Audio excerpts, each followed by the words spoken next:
یہاں اگرچہ خطاب نبی علیہ السلام سے اتق اللہ، کہ اللہ سے ڈرو، اللہ کا تقوی اختیار کرو، مگر یہ خطاب ہمارے لیے بھی ہے جو اعلیٰ ہستی ہے سب سے۔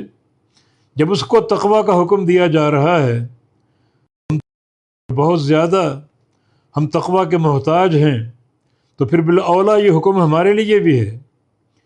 جب اپنے پیغمبر سے بلکہ سید المرسلین سے تقوی اختیار کرنے کا حکم ہے، تو پھر ہم جو گناہوں میں ڈوبے ہوئے ہیں، ہمیں تو اس سے زیادہ شدت کے ساتھ تقوی اختیار کرنے کا حکم دیا جا رہا ہے۔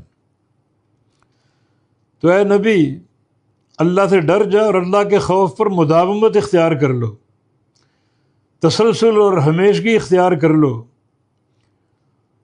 اور جو تقوی کی ایک منزلت آپ کے اندر موجود ہے اس کو بڑھاؤ اور اس میں اضافہ کرو، اور قوت کے ساتھ اللہ کا خوف پیدا کرو۔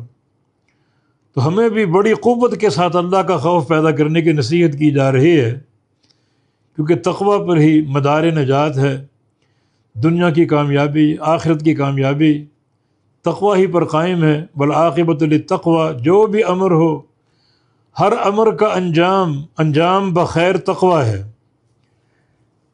تو ہر مقام پر تقوی کام آئے گا۔ تو اگر یہ خطاب اللہ کے نبی سے ہے تو بالاولیٰ ہم سے بھی ہے۔ نبی تو سردار کائنات ہیں اور سید المرسلین ہیں، تو ہم تو بہت ہی گناہوں میں ڈوبے ہوئے، تو ہمیں اور زیادہ قوت کے ساتھ تقوی اختیار کرنے کی تعلیم اور حکم ہے۔